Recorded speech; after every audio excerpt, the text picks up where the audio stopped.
Hello everybody and welcome to Stone Avoid. I'm your host, Jay Phillips, joined as always with Don Bowie, Hey. Patrick Collins, Hello. and starting off today, I'm just glad to be back in the States finally. It's been a while since I got to do a podcast, and it looks like a while since you guys did one too. Just kidding. Well, we really enjoyed Cole's company, but I saw that while I was gone. But you guys hear him get top 8?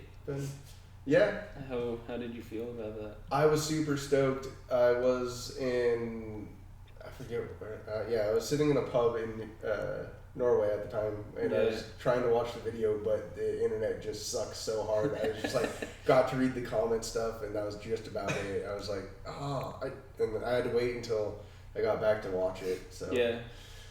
But that's also the only video you guys posted while I was gone. Yeah, I mean, things were weird, and it happened. Yeah.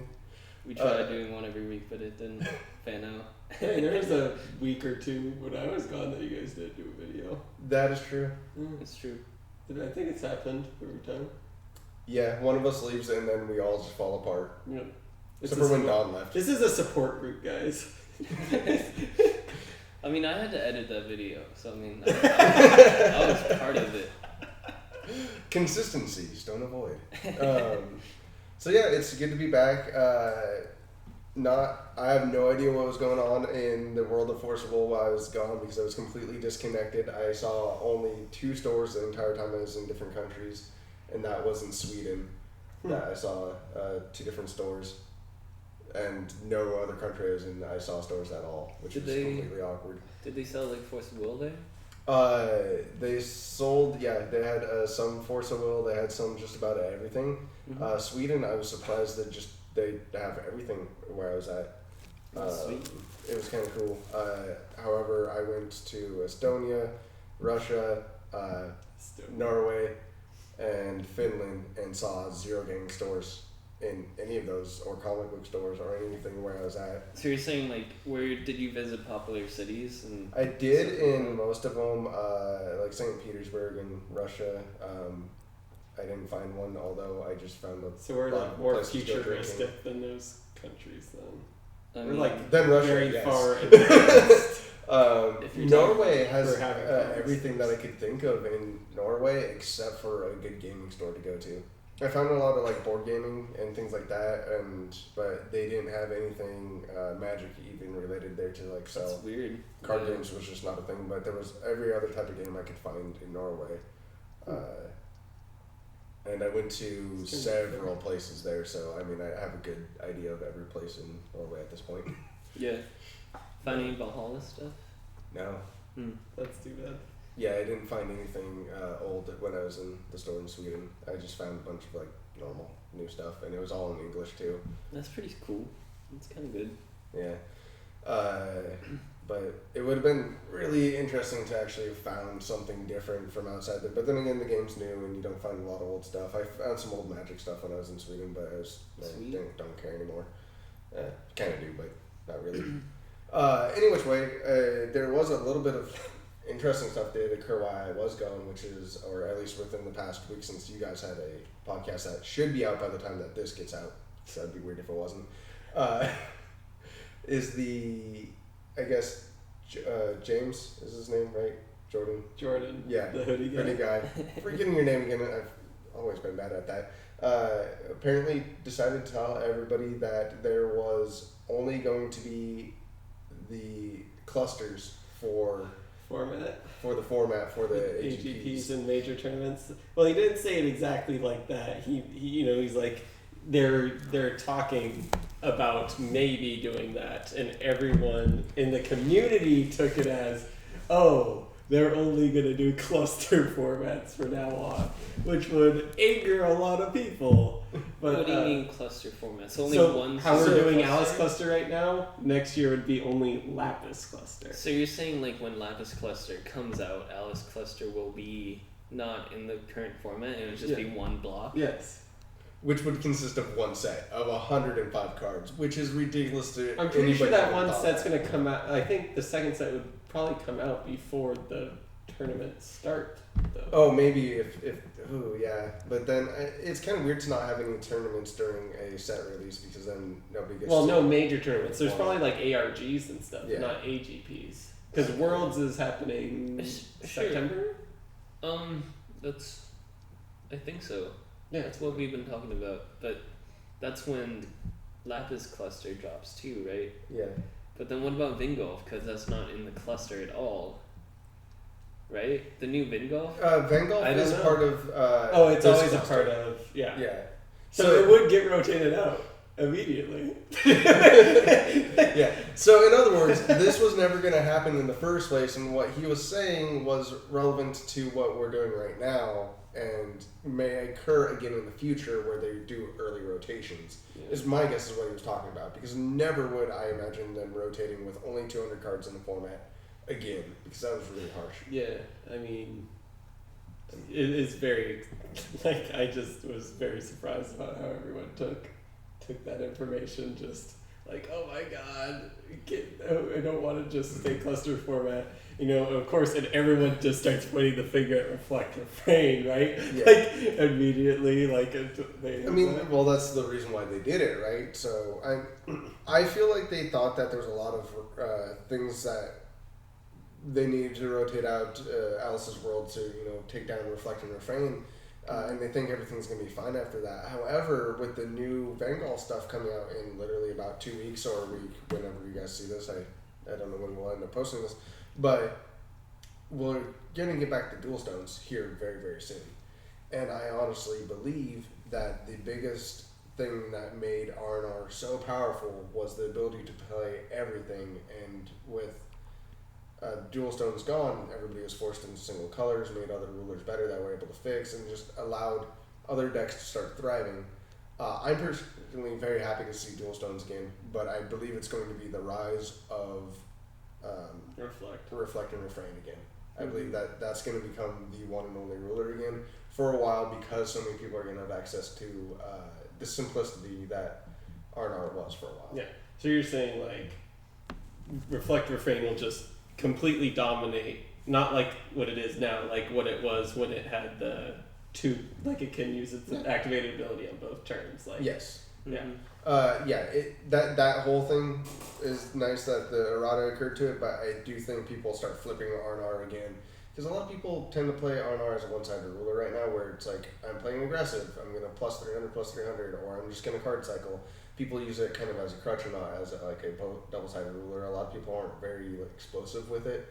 They flip them really late if they do. It's not what it was. Mm-hmm. I feel like being able to play an R&R deck with 3 colors again is going to be very relevant. Because right now he's kind of a monocolored ruler, except for Hong Long, but that's incidental. He's still basically a green ruler at that point. Yeah, he's pretty much still green. So I think letting him be a multicolored ruler again makes him really powerful. I mean, but back in the day when we played R&R with both sides flipped, the maximum amount of stones in that certain meta was usually 4. Like, that was all you needed to play your deck, was 4 stones. You do make it. But remember how diverse the stone lineup was for that deck? How many colors it needed to tap for? So you're saying the format's going to get faster? No, not necessarily. I just think that R&R is going to be able to build really elaborate decks again. I believe that. Oh, he totally. Yeah. So the problem with R&R wasn't how fast it was, how slow the meta is, or anything like that. What's important is the fact that you get to play the best of every card, regardless of color. Other decks, you still kind of have to play what's relevant to their abilities, whatever's good. But this means that, no, this card is just the best card, so it comes into this deck. This is the best of this card, so it comes in the deck. So you start playing the best of again. Some cards, I mean, some rulers might pop up from this, I would imagine. Like, well, I'm imagining how easy Space-Time Non-Release finally going to be able to be now that you have the blue black stone back. Things like that are going to be very powerful. Yeah, I mean, I'm just happy I won't have to be playing with Rulers Memoria anymore. Yeah. Like, I mean, no, I'm super happy for it. Don't get me wrong. I'm just saying R&R is going to become a giant powerhouse again. it probably will, at least at first, until someone discovers something And then everybody can copy them, because that's what we all do here in Force of Will. The anti-meta. I feel like there's a lot of unbuilt decks in Force of Will, but who knows? Hopefully we get more diverse decks eventually from more players trying different things. In tournaments I'm talking about. I mean, locals, I've seen such diverse, fun things, and then I go to a big tournament and it's a bunch of those. No, you said the opposite. I have said the opposite sometimes, but I'm just saying I witness a lot of people copying decks and not a lot of There are definitely a lot of people copying decks, but there are definitely a lot of unique deck builders at those tournaments too. Yeah. It's just probably the pilot that doesn't really matter. You know, that's kind of on the weaker side, you know. Like Team Ogre, they like make super unique decks like Dark Alice and Kaguya 1.0, which are top 80 in tournaments, and it's super interesting that it's not R&R. Yeah, no, I'm talking about the percentage of deck builders versus the percentage of players I run into. I just see a lot of players that are just piloting other people's decks. Like Team Ogre is really awesome. They come out with really cool decks, and then the next week everybody's copying them. I am complaining about net deckers right now. It's really just an argument that has been occurring in Magic for years, and I don't know why I'm talking about it. Sorry, guys. I mean, just from what I witnessed, I think there's very few players in this game that are good at both. Mm-hmm. I see great players, but not necessarily very creative or good deck builders. They need some help. I kind of put myself more in that category than the creative deck builder who can find and exploit weaknesses in other decks, you know, charge against the meta and still be able to survive the other quote unquote non-meta decks. The fact that there's not these players that are, say, quote unquote good at both. There definitely are a few out there, don't get me wrong. I think Jay fits in that category on both, not to be That's why you yanking his chain. Or no, that's not the right phrase, but you know, petting you and making you feel special. But you know. Yeah, that's why you need a team. Like, you can think of a perfect deck, but when you get down to it, if you don't have the skill set to actually play it out without any mistakes, like, you make the perfect deck, but you can play a card differently and stuff like that. Like, we all made Cole's deck a lot better that got top 8. Like, we helped him, you know, figure out and solve what he needed to do in order to beat the decks he was going to play against. Yeah, I think I'm just being uppity because regardless of what was occurring before I left, everything looked really fun, really different, a bunch of stuff going on. And then I came back and everybody that I could read online was complaining that this was a really weak set, that this was like the... This set? Yeah. This set's amazing. I even heard somebody refer to it as this... MOA? Yeah, as this set's MOA. Oh, and I think I've said that. But I think it's just because the rulers are weak. But the cards in it are amazing. That's what I keep thinking. But that's kind of like I've MOA. seen a lot of decks that haven't really evolved. I've seen a really cool Apostles deck since I got back. I've seen like 2 or 3 decks since I've gotten back. I honestly think there's a bunny deck just waiting just to explode. I will be playing a bunny deck at next locals for sure. I mean, that is like my driving passion. I just literally have had 2 days to play with cards. I think bunnies is just this unspoken power in the just world like where interdimensional escape is a thing. Like, bunnies doesn't care about that. No, it doesn't. Doesn't? No, because you just Kaguya everything. You want those bunnies to die. You just have fun with bunnies. Kaguya gets super big with those bunnies dying. I think you play interdimensional escape with the bunnies. You play it with the bunnies. Because you get to play around it so much better than your opponent does. Your opponent just gets locked into a bunch of things being sad when they die. Instead, in response, you're like, I'm going to sacrifice and gain mana, and then tap your one dude that's left. Because I can do that with my bunny. Kaguya sweet. Yeah. So I think there's a bunch of funny things to do with the rabbits.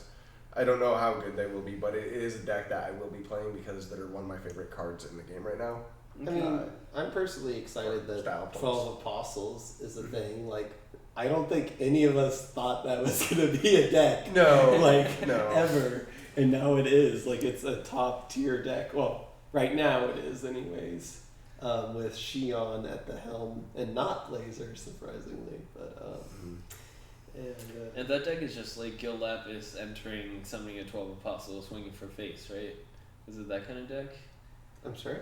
Is that deck like the playing the flip card. Yeah. The flip card. It plays like either 1 or 2. It doesn't play very many. That's interesting. But I don't know exactly why. I mean, I haven't play tested the deck or really researched it. Yeah. The card that I'm super happy to see seeing play is the little black 1-drop familiar that searches for a apostle. It's like That the new card's really Cthulhu. cool. It's like Yeah. so intense in a 12 apostle deck.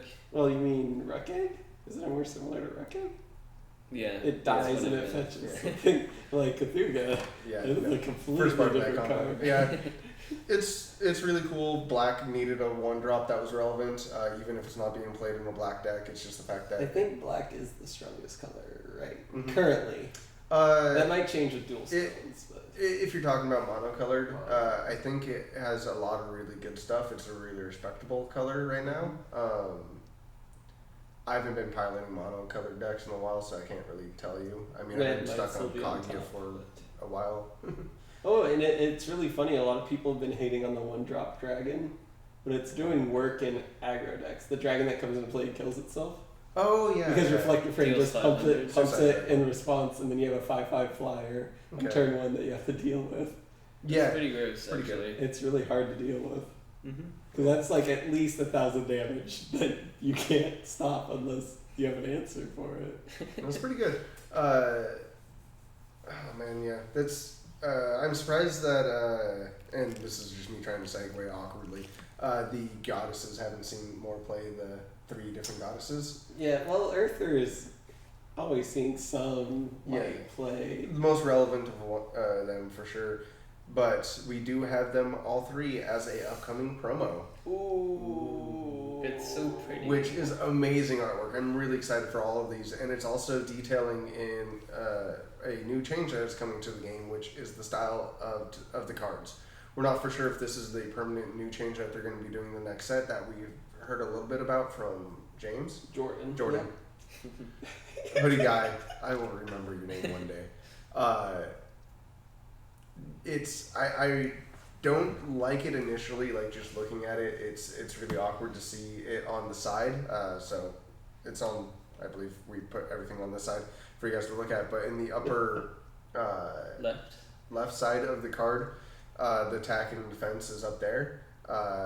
And I don't like it because it's just not a traditional design feature to it, but the reason why I do like it is because when you attack with card or block with card, it's tapped to the side, so it then becomes upright. I didn't. And aesthetically, I do like it that way because then it's like my card sideways. Look at the attack and defense. Really awkward if you tap it the other way, but then again, it's facing your opponent, so it's really just perspective. Interesting. But it does make it very nice and clear when you're tapping. What if they did something like Pokemon where it's like, I'm going to put your Resonator to sleep and then you tap it the other way? I don't know. So either way, it does. It makes sense. Like I like aesthetically having the attack and defense displayed towards you and your opponent when you turn it sideways. That's kind of nice. It just reminds me of Vanguard. Like Yeah. that's how Vanguard does their stuff. It's just top left, stuff like that. Yeah, and then the mana symbols for these cards are different too, right? Mm-hmm. Yeah, they changed that. The wheel the symbol. The generic symbol is in the middle now. Rather than And off to the there's side. the 5 regular. I preferred it off to the side, but I get that they're trying to streamline the side of the card a little bit more. It definitely looks a lot cleaner. Is the best way to say it. I think it's just a cleaner design. I guess I'm just really excited to watch this game change and grow. Yeah. Like, just to be part of its production process, like, is really awesome. Like, I mean, I understand, like, changes really upset people, but at the same time, like, with Magic, it's like, it's kind of always been the same for me. Except for the Future Sight the Future Sight Yeah, it cards, was that. which are really awesome, and then they've never done that again. Well, Okay, a but lot of people were upset by that change. I don't think I like it because you're now gonna be able to mix these cards. Like if you want to play the older sets, you're gonna mix these new borders with these old borders, and it's just gonna look weird. It does look weird, and as a person who has and plays Cube, it's gonna just make the whole Cube look like crap compared like cards. So I was a huge. I don't like the hard stamp and the force of will stamped across the side of the card. I think it looks kind of like. I felt special whenever I got one of those, but yeah, go. It was I don't like it because it's very like over the top and like tacky and gaudy to me. I like nice clean things, and so I like the new full arts better because they're just clean full arts. But I was super mad when they moved to the full art. I like it better, but I hate it because it doesn't match the old cards. And non-matching stuff in my cube is really irritating. Now you're just getting more of that. It's right, so it's just consistency. Like, yeah. That's one of the rules for like life. It's just consistency. No. That's, If you want to evolve, life is nothing but change. if you want to expand, Yeah. you got to be different. Yes. You got to keep moving forward. I'm going to disagree with you on that These statement. guys are Okay. pioneers. There's nothing in the same in life. Everything changes. with what I do with like my work, like editing and doing everything. Should expand and change over Annually. time. Sure, like my style, my You things. should but get your own things- unique style and not be a net decker.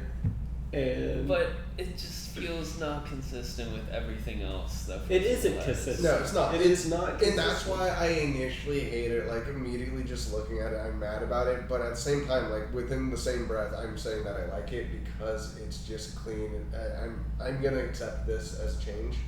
Like I understand why they changed it. Yeah. And I could see them sticking with this permanently. Like it seems like a. Unless enough good people change. complain about it. Don't complain about it, guys. Well, that just everyone go complained outside about the lettering. Oh now no, they're the changing lettering that. was terrible. That's besides the point. I can't read it. I could read it. It just fundamentally didn't work with people. Like, Yeah, if you have problems reading, it's kind of hard. Yeah.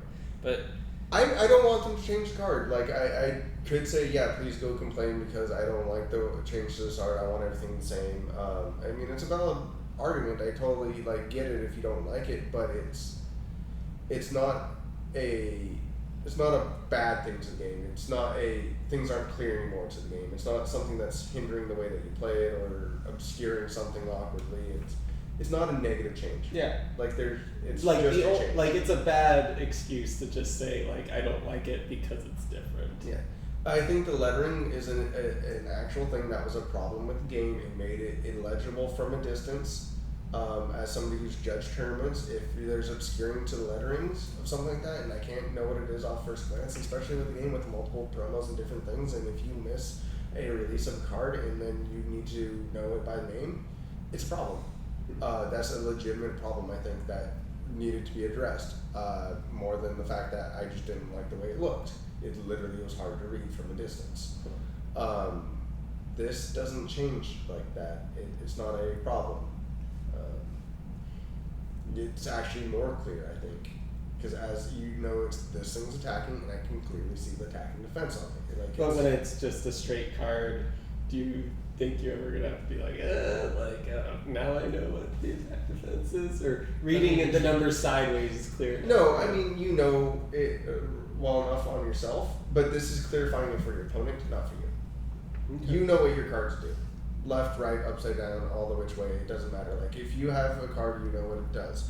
But when you turn something sideways and point it towards your What opponent... about the text sideways? And the art sideways? They just make everything sideways. No. Then but, it just becomes a front size card. yeah, no, horizontally. well, that starts obscuring the design, like, aspect. Like, I get why you wouldn't do that, but, you know, it's just more... It's not obstructive, so if you put the lettering on the side, it would be obstructive. It would be weird. I just think it's a nice, clear labeling way to point it towards your opponent. Yeah, That's my argument for why it's okay. I understand. Like with all these changes, even with the lettering and the stamps, like I really just didn't care. I was pretty much happy with all that stuff. You know, just none of that really bothered me in the slightest. I don't know why. I mean, Because I just feel like if it's not broken, then don't fix it. You know, like it wasn't broken before. Like, but what if you could make it better? but Yeah, then it's like making I it mean, my full fat TV is no longer in existence because we got a flat screen TV. I still use my old TV, so I don't know where. Yeah, it's not even broken, so Yeah. why fix it, right? Yeah. Okay, my argument. Okay, sorry for the sidetrack, guys.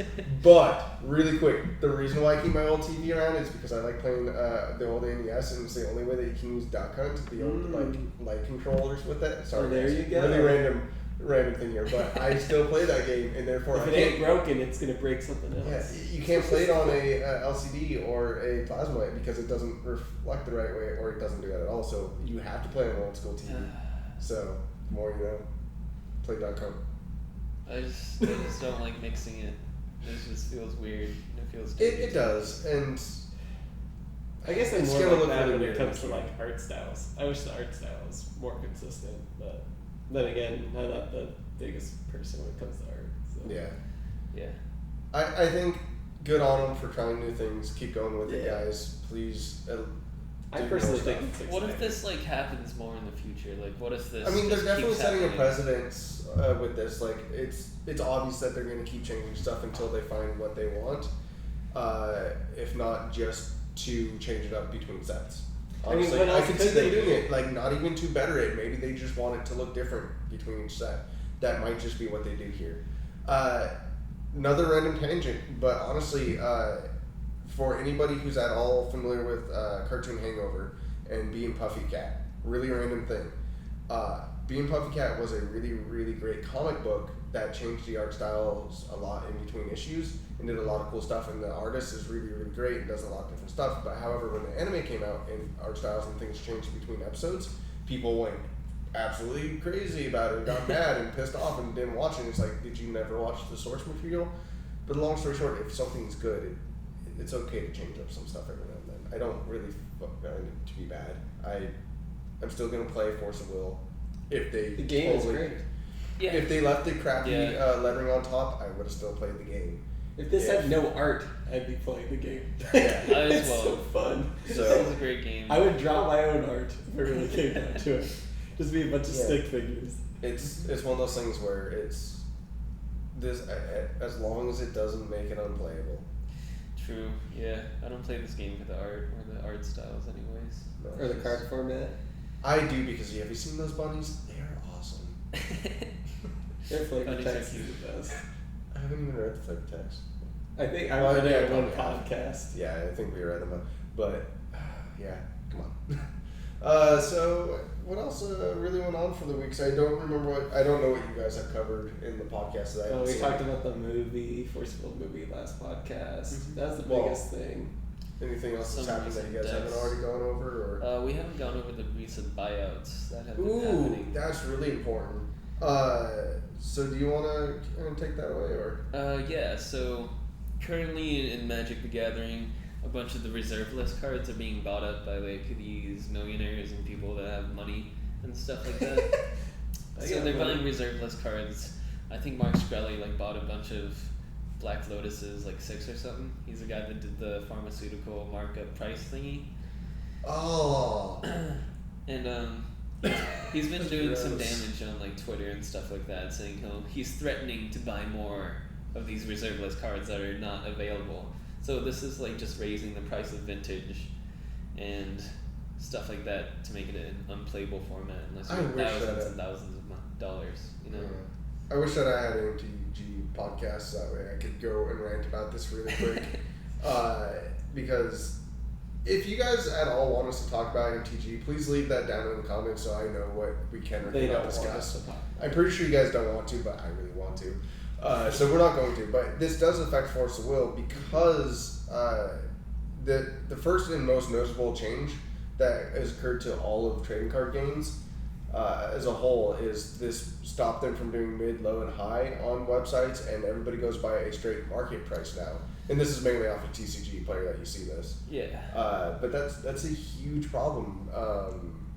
It's hard to exactly.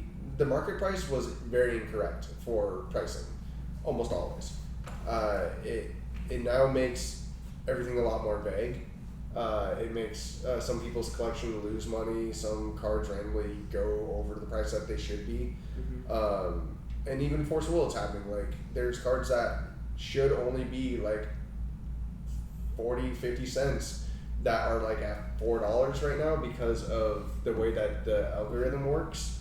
And it's because nobody's purchased the card except for this one obscure thing where the high price should have been like $5, and it should average out with other cards for a medium price of like $1 maybe. But because of the way the algorithm works, not enough people have purchased those crappy cards at the lower price, so it thinks that spike is the market price or more closer to it. So you get overpriced cards and other weird obscure things that the algorithm doesn't know how to handle. That market price was a completely bad thing for. And it also doesn't tell you when things are changing or turning around. If a price jumps, market price doesn't jump with it because it's going off of all sales. So it has this weird algorithm problem where it doesn't scale properly. Essentially, most stores went off of the median price for pricing. And that really does screw with the way that the whole economy for card games work, Force and Will included. We've also seen some really random cards being bought off completely in Force and Will as well. Scorn of Dog Gallows. I still don't understand that. I don't understand that. It's seeing a lot of play recently. I mean, But sure. How are you gonna Get collect those them all? dresses. Pokemon. Exactly. I mean, Go. Krakow Sharks, Full Art. That makes a little bit more sense. That one makes Machina. sense. Just something, I mean, just stuff the like fact that. that people are just buying off everything is really annoying. For us, it's not that big of a problem because everything's in print or relatively easy to get. Mhm. But in other games, I'm not talking about Magic, the companies that don't reprint things for one reason or another, if somebody buys off all those cards and dramatically raises the price, even though they're already obscurely high, the only thing that the game can really do to save itself in the long run is to ban those cards from play, because you're alienating the player base at that point. Yeah. And it's one thing when it's expensive, but everybody only has a play set of it or more because, it's relative. But when somebody just owns a monopoly and nobody can play your game because of it, it hurts everybody. And it can damage your game permanently. It can stop people from playing formats. Imagine if somebody just magically bought all R&Rs from everybody, and then only like people who paid $1,000 for R&R that showed up to the tournament could kick your ass because they have that and you don't. You can't afford it. You can't get your hands on it. That might kill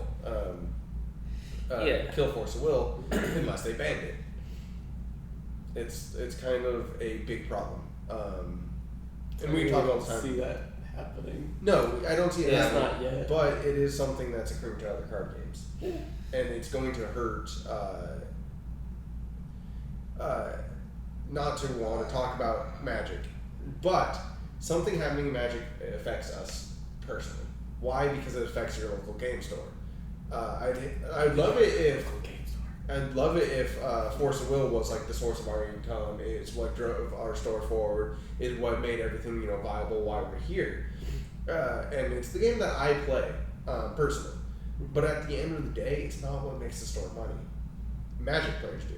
I run the store off of Magic players. They come in, they spend the money, everything gets supported off of them. We don't play. The store could not stay open off of Yu-Gi-Oh, Force of Will, Pokemon, and everything else combined.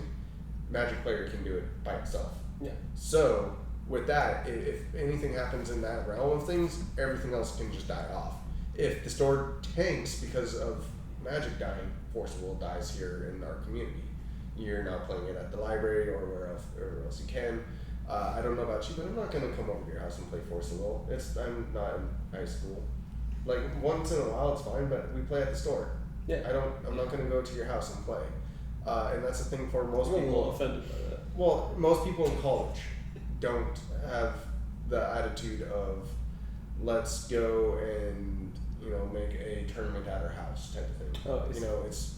We all go to gaming stores. We all do game clubs at our college, and then it becomes even more obscure once we get out of college. I've been out of school for Well, it 10 depends years. on what kind of player you are, because I was very casual when I was in college, and I just played with my very close friends, but I never really went to tournaments at all. But the level of a game like this, Force of Will, we're so small that if you kill a game store, we just disband. I don't think a game, even though it's the 4th largest, it's growing really popular without Magic being around as an anchor for other games. All the small ones disappear. A lot of people have thought this game was gonna die. Oh, I don't quite think a it few will times already at all. Like when MOA was released, a lot of people thought it was gonna die because a lot of stores stopped selling Force of Will because of MOA. Yeah. And stores still do have MOA just like laying around. Mm-hmm. I'm really hoping that one day Force of Will is big enough to carry a store on, is what I'm saying. But until then, it's weird and Well, they're still new. this is a bad thing to watch happen. Somebody buying off cards at mass. Yeah. I mean, the thing about like buying cards is how you think about it is It's their right. It it's is. their right. People are gonna pay like whatever they think a card is worth, and Force of Will honestly is a super cheap card game to play.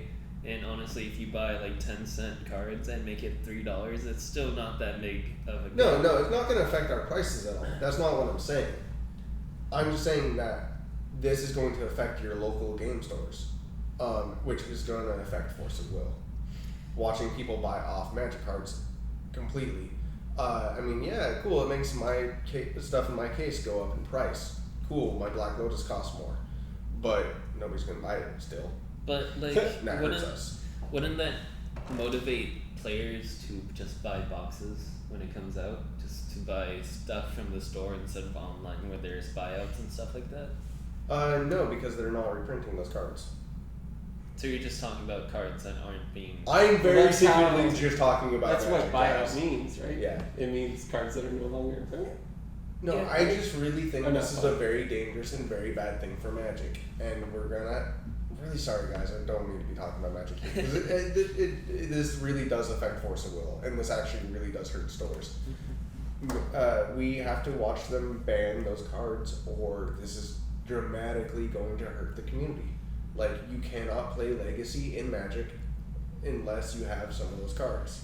But I think And- Force of Will has like more free reign upon that. They don't have a reserve list. They can print whatever card they Right. really want. That's what a healthy game should be able to do. Mhm. It's a motto that they have, and I'm really glad that they're willing to print a ton of them, knowing that they've given out Cheshire Cats to so many people just with as additional promo cards is amazing. Like, the fact that that's a thing, Yeah. and us having a great availability of cards is really good, and that's how you create a healthy game. I think Force of Will tries to keep their price low. If there is a high demand for cards, they usually print it as a promo Yeah. and stuff like that. So I wouldn't be surprised if R&R was, say, $100 card in the future, that they would just print a Vengolf set with R&R in it. Or just give us a promo. Or just give us a promo. It's, Yeah. it's simple Promo for them to fix. Interesting. There is promo Buyouts. rulers. Are there? Yeah. If you want to see the cool, well, Oh, besides Joan d'Arc? Is that one? no, well, besides the gold and clear acrylic ones, Yeah. the other one that I'm talking about is actually one that wasn't released in the U.S. It's the Grim. Oh yeah, the super expensive Grim. Yeah. That's from Malaysia. What? Whatever. Evil or Black Grim or something Yeah. like that? It's So there are, there's a history of them printing rulers as promos. So why not print them for any other purpose? It'd be cool to see that out there. Either which way though, that's just my thoughts on that, and I'm really sad to see people buying out entire lots of cards.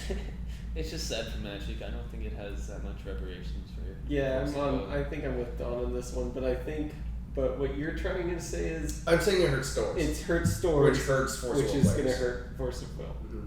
So I get that part, but I don't think it's going to hurt stores all that much. At Not least for a while. Not for a while. No.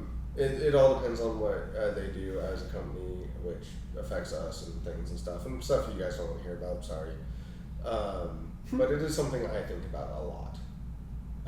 It's very relevant, I think. Yeah. So, anything else for the week, guys? I'm tired. Yeah, kind of. I think we're calling it. All right, guys. Well, thank you guys for watching. It's been fun to get back seeing you all again. Please comment below. Please tell me that I'm an a-hole for talking about Magic too much or not. Whatever you guys prefer. And thank you for watching all the way to the end. So, thank you guys for watching. I was your host, Jay Phillips. I'm Dumby. I'm Patrick. Have a good one. Ah.